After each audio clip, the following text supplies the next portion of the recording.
7 বছর সম্পর্কে থাকার পর বিয়ে করেছেন বলিউড অভিনেত্রী সোনাক্ষী সিনহা ও জাহির ইকবাল। গত 23 জুন এ তারকা জুটি আইনি মোতাবেক বিয়ে সেরেছেন। তাদের বিয়ে ঘিরে পারিবারিক দ্বন্দ্ব ও অমতের খবর বি টাউন ছেড়ে বাইরে বেরিয়েছে অনেক আগেই। ভিন্ন ধর্মের ছেলের সঙ্গে সম্পর্কের কারণে বোন সোনাক্ষী সিনহার বিয়েতে মত ছিল না ভাই লাভ সিনহার। জানিয়ে এতদিন নানা গুঞ্জন শোনা গেলেও এবার সরাসরি সোনাক্ষীকে নিজের অপছন্দের কথা জানালেন।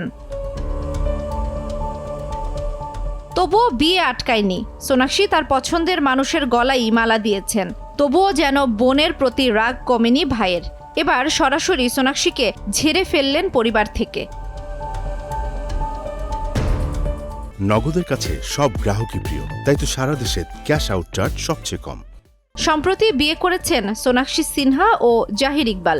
ভিন্ন ধর্মের বিয়েতে নাকি সম্মতি ছিল না সিনহা পরিবারের, যে কারণে বোনের বিয়েতে হাজির ছিলেন না ভাই লাভ সিনহা।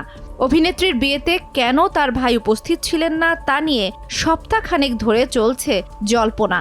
এরপর সোনাক্ষীর ভাই জানান, যাদের তিনি পছন্দ করেন না তাদের আশেপাশেও থাকেন না। বাবা মায়ের বিবাহ বার্ষিকী উপলক্ষে পারিবারিক ছবি দিয়ে শত্রুঘ্ন ও পুনমকে শুভেচ্ছা জানান ছেলে লাভ, কিন্তু সেই ছবি থেকে কেটে ফেলেন সোনাক্ষীকে। জান্নাতুল দোলনা, সময় সংবাদ।